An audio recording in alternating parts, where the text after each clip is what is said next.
አብርሽ እንግዲህ ዛሬ ደግሞ ሪፖስት ያደረገው ጥቅስ በጣም የሚገርምና የሚደንቅ ነገር ነው። ይሄ ለሄርሜላ ነው የተመለሰው።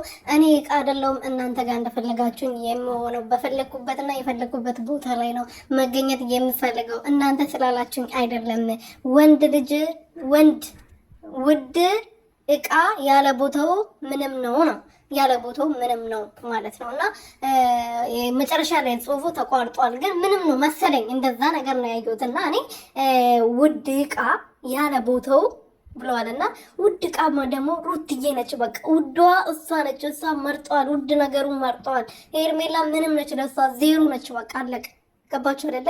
ስለዚህ የሚበርበት ቦታ የሚያርግበት ቦታ ልጁን የሚያሳድግበት ቦታ መርጧል። ግን ሄርሜላ ይሄንን ማመን አልፈለገችም። ሄርሜላ በልመና ነው ሁሉም ነገር ማድረግ የምትፈልገው። እሷ ደግሞ ሩትዬ ብዙ ነገር ታገሳለች። ብዙ ነገር አልፋ በመጨረሻ አብርሃም ወደ ራሴ ተመልሻለሁ፣ ደህና ነኝ፣ እኔ ፈልጌ ነው እያደረኩ ያለሁት፣ እኔ ጤነኛ ነኝ፣ በግድ ልታሳምኑኝ ነው እንድታመም ነው የፈለጋችሁት፣ እኔ ሚስት ልጅ እያለኝ ለምንድን ነው እናንተ ቤት የምሆነው ብለው መስሏቸዋል። ግን እነሱ እየሰሙ አይደለም። ሰላም ቤተሰብ እንዴት ናችሁ? እኔ በጣም ደህና ነኝ፣ እግዚአብሔር ይመስገን። በያላችሁበት ሰላማችሁ በዘት ትርፍርፍ ይበልልኝ። ለዚህ ቻናል ለዚህ ቤት አዲስ የሆናችሁ ሰብስክራይብ፣ ሼር፣ ላይክ እያደረጋችሁ ቤተሰብ እንድትሆኑ በትህትና እየጠየኩኝ አብርሽዬ እንግዲህ ሪፖስት አድርጓል። በጣም ደስ የሚል ጥቅስ ውድ ዕቃ ያለ ቦታው ምንም ነው ብለዋልና ውድ ዕቃ በቦታው ሲገኝ በቦታው ሲሆኑ ደስ የሚለው የሚያምረው አብርሽዬ ይመችካቦ